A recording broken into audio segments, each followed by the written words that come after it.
Hello guys, welcome to my YouTube channel PCB corner. तो बहुत हो गया मोटिवेशन, तो पढ़ाई करते हैं।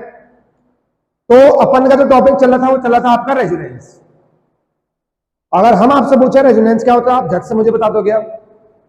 सर, एक पार्टिकल की जब प्रॉपर्टी, केवल एक ही स्ट्रक्चर काफी नहीं होता उसके प्रॉपर्टी बताने के लिए, बहुत सारे स्ट्रक्चर के रिक्वायरमेंट होते तो हम कहेंगे रेजोनेंस हो रहा है वहां पे। ठीक, तो हमने बहुत सारे कंडीशन देखे थे, जैसे double bond single bond, double bond double bond single bond positive charge, double bond single bond free radical, double bond single bond lone pair और double bond single bond positive charge. तो पहला condition हो गया lone pair negative या negative charge अगर vacant orbital के साथ conjugation में है, या लोन पेयर नेगेटिव चार्ज अगर पॉजिटिव चार्ज के साथ कंजुगेशन में है। तो ये सारे मेरे कंडीशन थे। और फिर मैंने आपको बताया था इलेक्ट्रॉन का मूवमेंट कैसे होता है। नेगेटिव चार्ज और lone pair will move towards positive charge, will move towards positive charge, and these lone pair and negative charge will move towards pi bond, and pi bond will move towards positive charge. ये मैं आपको अभी तक summary बता चुका हूं भैया, 2-3 lecture हो गए रेजोनेंस के, बड़े धाकर तरीके से आप इनको देखिए। ठीक, आज मैं आपसे के साथ ये बात करने वाला हूं जो रेजोनेटिंग स्ट्रक्चर है ना। जैसे मान लो बेंजीन के 2 रेजोनेटिंग स्ट्रक्चर है। मान लीजिए किसी का फिनॉल के 5 रेजोनेटिंग स्ट्रक्चर कल बनाए थे मैंने, तो अगर पेपर में आ गया which of the following resonating structure are more stable, तो आज हम इसी टॉपिक में बात करेंगे स्टेबिलिटी ऑफ रेजोनेटिंग स्ट्रक्चर। मैं आपको सिंपल सा फंडा बताता हूं। मान लीजिए कोई मेरे पास हाइब्रिड है, या कोई कंपाउंड है, या कोई पार्टिकल है, उसके 2 रेजोनेटिंग स्ट्रक्चर है। एक तो ए रेजोनेटिंग स्ट्रक्चर है और एक बी रेजोनेटिंग स्ट्रक्चर है। मान लीजिए उस पार्टिकल के 2 रेजोनेटिंग स्ट्रक्चर है, एक ए रेजोनेटिंग स्ट्रक्चर है और एक बी रेजोनेटिंग स्ट्रक्चर है। अब आपसे क्वेश्चन में पूछा गया, बताइए मेरे बच्चों, ए और बी में से सबसे ज्यादा स्टेबल रेजोनेटिंग स्ट्रक्चर जो है ना, कौन ज्यादा स्टेबल होगा? मेरा सवाल आपसे, और मैं ही आपका जवाब भी दूंगा क्योंकि मैं ही आपको पढ़ा रहा हूं। देखिए कुछ इस तरीके से इसका आंसर दोनों रेजोनेटिंग स्ट्रक्चर, दोनों उस पार्टिकल की प्रॉपर्टी बता रहे हैं कौन ज्यादा स्टेबल। मान लीजिए ये जो है ना, मान लीजिए ए जो है वो जो हाइब्रिड स्ट्रक्चर के साथ ज्यादा प्रॉपर्टी मैच कर रहा है नहीं? ये हाइब्रिड स्ट्रक्चर के साथ ज्यादा प्रॉपर्टी इसकी मैच कर रही है, तो यही मेरा सबसे ज्यादा स्टेबल होगा। यही चीजें लिखी हुई है यहां पे, resonance hybrid weighted average of all resonating structure, more will be the stability of resonating structure, more will be the contribution towards resonance hybrid। इन दोनों में से जो रेजोनेंस हाइब्रिड में सबसे ज्यादा कंट्रीब्यूशन देगा, जिसकी प्रॉपर्टी रेजोनेंस हाइब्रिड के साथ सबसे ज्यादा मैच कर रही होंगी, मतलब कंट्रीब्यूशन सबसे ज्यादा दे रहा होगा, तो इसको हम बोलेंगे सबसे ज्यादा स्टेबल। क्या है? सबसे ज्यादा स्टेबल है, मतलब हाइब्रिड के साथ इसकी प्रॉपर्टी ज्यादा मैच कर रही है, तो एक जो है बी से ज्यादा स्टेबल हो गया। हालांकि दोनों रेजोनेटिंग स्ट्रक्चर है, दोनों क्या है? Resonating structure.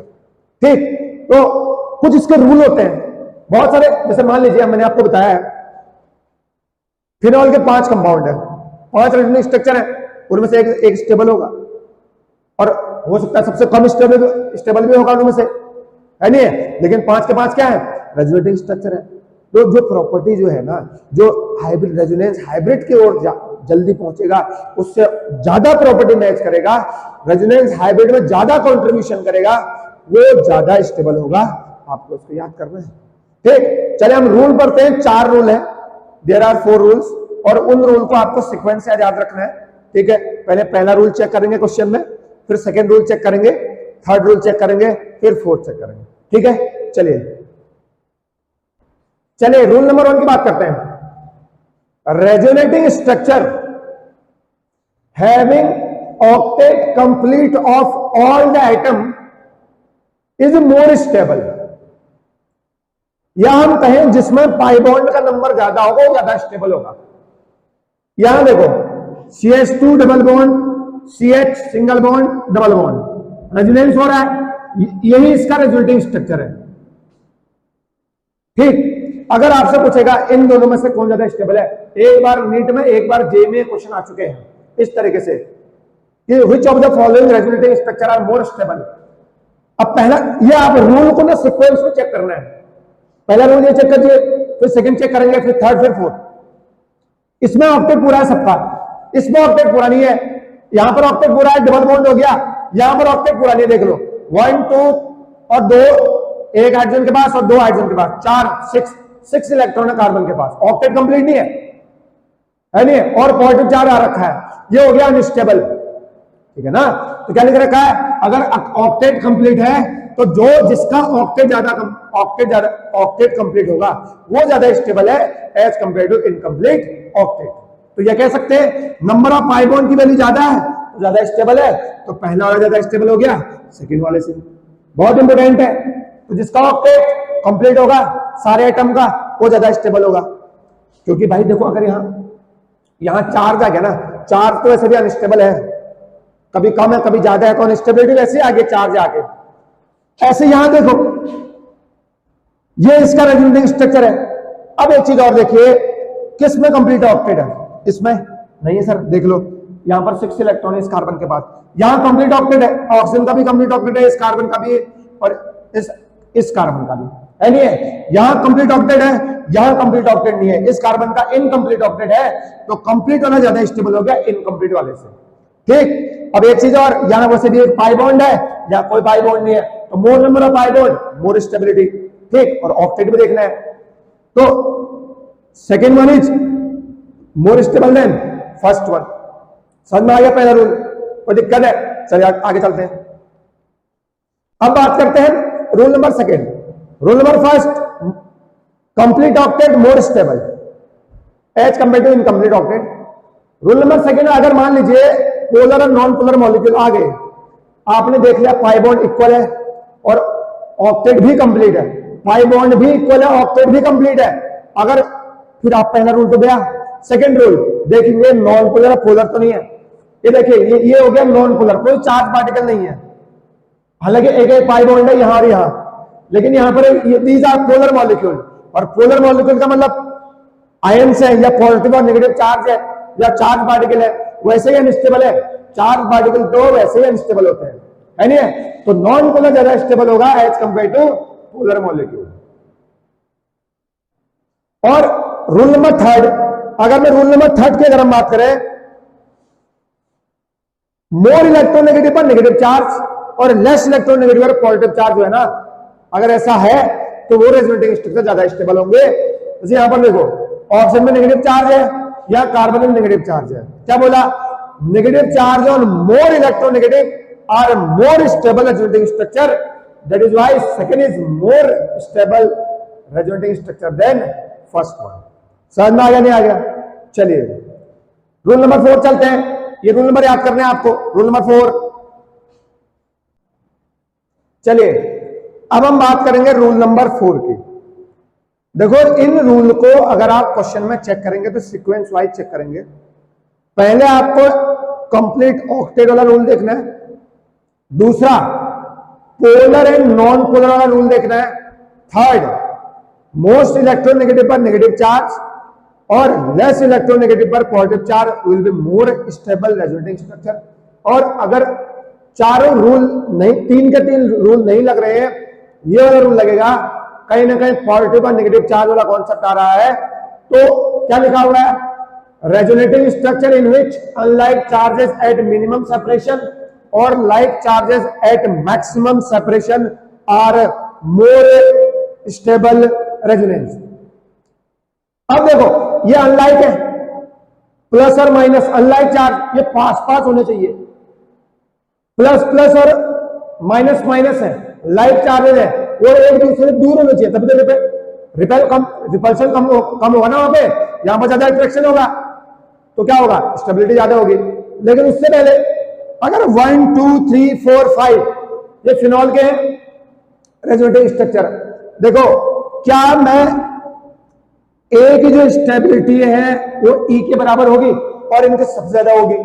देखो ए रहा और ई ए रहा, दोनों में कोई चार्ज नहीं है, अनचार्ज पार्टिकल है, पाई बॉन्ड इक्वल है, कंप्लीट ऑक्टेट है, सबसे ज्यादा स्टेबल हो गए। अरे दोनों एक ही तो स्ट्रक्चर है। अब हम बात करेंगे B and D. B and D को देखो, and B and D are equal stability है नहीं? देखो, अरे इक्वल डिस्टेंस पर है ना, unlike charges are at equal distance, और पाई बॉन्ड भी सेम है नहीं है? पोलर है तो इसलिए ए और ई से कम स्टेबल हो गए। बी और डी इक्वल स्टेबिलिटी क्यों है? क्योंकि डिस्टेंस जो है वो बराबर है अनलाइक चार्ज की, और सबसे कम स्टेबिलिटी कौन होगा? सी होगा। कौन सा होगा? सी होगा। बहुत इंपोर्टेंट क्वेश्चन है। सी क्यों होगा? सर हालांकि अनलाइक चार्ज है, लेकिन अनलाइक चार्ज सेपरेशन में है, तो अनलाइक चार्ज जितने पास होंगे उतना ही ज्यादा क्या होगा? स्टेबल होगा रेजोनेटिंग स्ट्रक्चर। अच्छा, ए एंड ई दोनों इक्वल कैसे स्टेबल हुए? सर दोनों में बराबर पाई बॉन्ड है, कोई चार्ज पार्टिकल नहीं है, कंप्लीट ऑक्टेट है, दोनों सेम ही है, तो ए इज इक्वल टू ई। और सबसे ज्यादा स्टेबल क्यों है? क्योंकि वो न्यूट्रल है सर, कंप्लीट ऑक्टेट है, कोई चार्ज नहीं है। बी एंड डी क्यों हो गए? Sir there are like unlike charges, plus minus, लेकिन दोनों का डिस्टेंस क्या है? सेम है। और सी सबसे लास्ट में होगा क्योंकि प्लस और माइनस जो है ना थोड़ा सा डिस्टेंस पर है as compare to B and D, that is why C is less stable as compare to 4। समझ में आया नहीं? चलिए अब हम बात करेंगे क्वेश्चन के बारे में। तो जो मैंने आपको 4 रूल बता रखे, number 1 complete octet more stable resonating structure, या आप more number of pi bond दे सकते हैं। दूसरा, अगर कंप्लीट ऑक्टेट में ठीक है कॉन्सेप्ट में आ गया, सेकंड में देखना आपको पोलर मॉलिक्यूल और नॉन पोलर देखना है। Non polar are more resonating stability than polar molecule. Third, negative charge most electronegative पर मोस्ट स्टेबल, और पॉजिटिव चार्ज लेस इलेक्ट्रोनेगेटिव पर लेस स्टेबल होगा, सॉरी मोर स्टेबल होगा। और लास्ट वन, लाइट चार्ज जितने distance पर होंगे उतना ज्यादा रेजोनेटिंग स्ट्रक्चर स्टेबिलिटी, और अनलाइट चार्ज जितने कम डिस्टेंस पर होंगे उतना ज्यादा रेजोनेंस स्टेबलाइज होगा स्ट्रक्चर। समझ में आ गया? क्वेश्चन करते हैं 4-5 और डाउट क्लियर हो जाएगा। ठीक, चलिए अब हम क्वेश्चन के बारे में देखते हैं। 4 क्वेश्चन कर रहे हैं, सारा क्लियर हो जाएगा doubt. How to find the stability of resonating structure. First rule number 1 क्या है? सबसे पहले आपको देखना है कंप्लीट ऑक्टेट। कंपाउंड में सारे आइटम का कंप्लीट ऑक्टेट देखो, अगर है तो सबसे ज्यादा स्टेबल। दूसरा, अगर हम ऑक्टेट भी कंप्लीट नहीं है तो आप देखिए पोलर एंड नॉन पोलर का कॉन्सेप्ट देखो। Non polar are more stable than polar resonating structure. Next, अगर ऐसा भी नहीं है तो मोर इलेक्ट्रोनेगेटिव एटम पर नेगेटिव चार्ज और लेस इलेक्ट्रोनेगेटिव पर positive charge are more stable. फिर लाइट चार्जेस जो है ना दूर दूर होने चाहिए और अनलाइट चार्ज पास पास होने चाहिए, तो ये कहलाएगा आपका मोर रेजोनेटिंग स्ट्रक्चर स्टेबिलिटी का ऑर्डर। ठीक है ना? 4 क्वेश्चन है, सारे के सारे कॉन्सेप्ट इसमें आ जाएंगे, 4 के 4 रूल। क्वेश्चन नंबर 1 देखो, 1 2 3 4 ऑक्टेट इनकम्प्लीट, इसको छोड़ दो।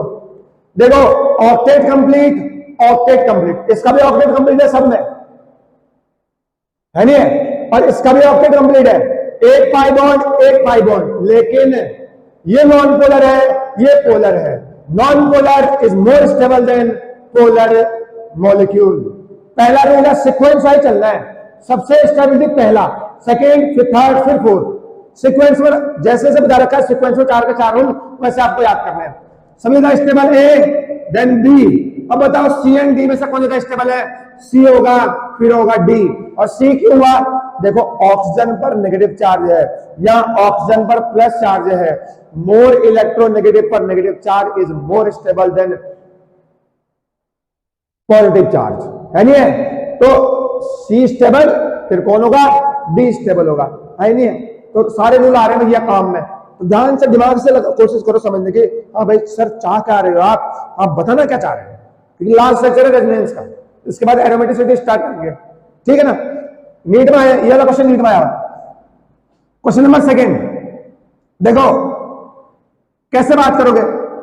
पहला देख लो ऑक्टेट कंप्लीट है नहीं है, सर है ही नहीं, ऑक्टेट ही कंप्लीट नहीं है कार्बन का। देखो यहाँ ऑक्टेट कंप्लीट है और यहाँ एक पाई बॉन्ड है वैसे भी, और यहाँ कितने पाई बॉन्ड है? 2 पाई बॉन्ड है नहीं है? हालांकि पॉजिटिव चार्ज बराबर है लेकिन इसका ऑक्टेट इनकम्प्लीट है, इसका ऑक्टेट कंप्लीट है। यहाँ 2 पाई बॉन्ड है, 1 पाई बॉन्ड है, तो B is more stable than A है नहीं है? ध्यान समझिए, 4 के 4 रूल समझो, बस क्लियर हो जाएगा कॉन्सेप्ट आपका। क्वेश्चन नंबर नेक्स्ट, क्या लग रहा है आपको? बताओ, नहीं लग क्या रहा है, बता सकते हैं क्या? CS2 ये प्लस है, बताओ क्या लग रहा है यहाँ पे? बताओ क्या सबसे ज्यादा स्टेबल ए होगा? ऑक्टेट भी कंप्लीट है और न्यूट्रल है, कोई चार्ज नहीं है, without charge species and complete octet are more resonating stability. A बताओ बी और सी में से कौन ज्यादा स्टेबल होगा? बी और सी में से कौन ज्यादा स्टेबल होगा? सर फिर बी होगा, फिर कौन होगा? सी होगा। बी क्यों होगा? सर ऑक्टेट कंप्लीट है ना, इन दोनों में कौन सा कॉन्सेप्ट लग जाएगा? पोलर एंड नॉन पोलर, दोनों का ऑक्टेट कंप्लीट है, ये नॉन पोलर है, ये पोलर है क्योंकि पॉजिटिव चार्ज है। अच्छा ये क्या है? सर इनकम्प्लीट ऑक्टेट है, यहां तो ऑक्टेट इनकम्प्लीट है नहीं है? ऑक्टेट इनकम्प्लीट है, वैसे भी ये कहां जाएगा? सबसे लास्ट में जाएगा, समझना है नहीं है? तो ये क्या हो गया? ए देन बी देन सी, एक एक पाई बॉन्ड है तो पोलर कह, नॉन पोलर कह दो, ये पोलर हो गया, समझना है नहीं है? ये इनकम्प्लीट ऑक्टेट सबसे कम स्टेबिलिटी होगी इसकी। Any problem? No problem. देखिए question number last is most important, question number last is most important. ये तीनों के रेजोनेटिंग स्ट्रक्चर है, तीनों का रेजोनेटिंग स्ट्रक्चर बताओ सबसे ज्यादा स्टेबल कौन होगा? ए। क्यों? सर कोई चार्ज ही नहीं है, रेजोनेंस हो रहा है, कोई चार्ज नहीं है, complete octet, A is more stable. अब बताओ बी में सी में कौन ज्यादा स्टेबल है? बी और सी में कौन ज्यादा स्टेबल है? ऑक्टेट यहां भी कंप्लीट है सबका। अब आप देखो, यहां देखो, अनलाइक चार्ज पास होने चाहिए, यहां पॉजिटिव है, यहां नेगेटिव है, दूरियां बहुत है, दूरियां बहुत है तो काम नहीं बनता है। यहां देखिए दूरियां बहुत पास है, ये पॉजिटिव चार्ज है और ये नेगेटिव चार्ज है, दूरियां बहुत पास है, ज्यादा स्टेबिलिटी, अट्रैक्शन होगा तो ये रेजोनेटिंग स्ट्रक्चर ज्यादा स्टेबल होगा है नहीं है? अनलाइक चार्ज पास होने चाहिए, लाइक चार्ज दूर होने चाहिए, तो सी देन बी है नहीं है? पेपर में आ चुके हैं इस तरीके के क्वेश्चन, तो आपको घर से इसको रिवीजन करना है। ये क्वेश्चन थे जिसमें सारे कॉन्सेप्ट आ गए 4 के 4 है नहीं है? अगर आपसे पूछा कि बताओ कौन ज्यादा रेजोनेटिंग स्टेबिलिटी है, तो या तो पोलर नॉन पोलर कॉन्सेप्ट देख लो, या तो ऑक्टेट कंप्लीट इनकम्प्लीट का कॉन्सेप्ट देख लो, या देख लो कि क्या मोर इलेक्ट्रोनेगेटिव में नेगेटिव चार्ज तो नहीं है, अगर है तो उससे ज्यादा स्टेबल होगा। क्या लेस इलेक्ट्रोनेगेटिव में पॉजिटिव चार्ज तो नहीं है, वो भी ज्यादा स्टेबल होगा। और लाइक चार्ज जो है दूर दूर होने चाहिए और अनलाइक चार्ज क्या होना चाहिए? पास होना चाहिए, तब स्टेबिलिटी ज्यादा होगी। ठीक, तो ये रेजोनेंस के बारे में बात कर रहे हैं हम। हालांकि जब मैं लास्ट में क्वेश्चन लेके आऊंगा, जीओ खत्म हो गए, तो हम बात करेंगे एसिडिक स्ट्रेंथ का कैसे ऑर्डर होता है, बेसिक स्ट्रेंथ का ऑर्डर कैसे होता है, किस किस पर डिपेंड करता है, प्लस एंड माइनस एन की बात वहां करेंगे। ठीक, तो यहां पर तक मैंने आपको रेजोनेंस बता चुका हूं, 2 टॉपिक कंप्लीट हो चुके हैं, एक इंडक्टिव इफेक्ट और दूसरा रेजोनेंस। मैक्सिमम बताया मैंने आपको, maximum you can check yourself how you know आप इससे पहले कितना जानते थे। अगर आपने सारे लेक्चर देखे तो आप देखिए आप कितना जानते हो। रोज रिवीजन करना बहुत जरूरी है, रोज रिवीजन करिए, नोट्स बनाइए बड़े तरीके से, ठीक है ना?